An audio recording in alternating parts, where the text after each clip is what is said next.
রাজগাড় পঞ্চায়েতের অন্তর্গত রাজগাড় পশ্চিম পাড়ার বাসিন্দা 50 বছর বয়স্ক অসুস্থ মনোরঞ্জন দেববর্মার পরিবারকে আর্থিক সহায়তার হাত বাড়িয়ে দিলেন এডিসির পিডব্লিউডি দপ্তরের কার্যনির্বাহী সদস্য রুনিয়াল দেববর্মা।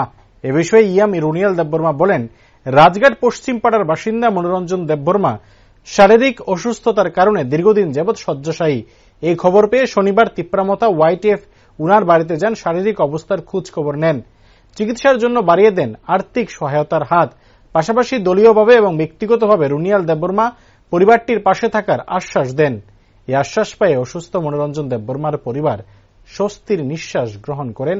ওনাকে আন্তরিকভাবে ধন্যবাদ জানিয়েছেন।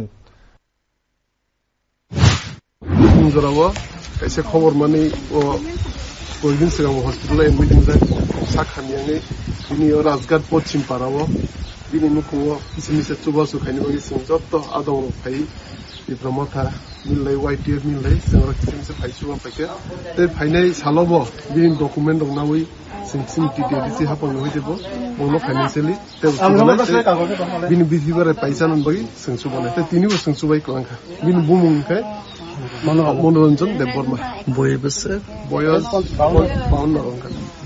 बोसोर मास रखा थंग्र खालायथों एमने तो बालुक जागनो आइबो जों फायदि आरो बे कयनि संगे हस्पिटाल एडमिटिं मान खबर माने तिनि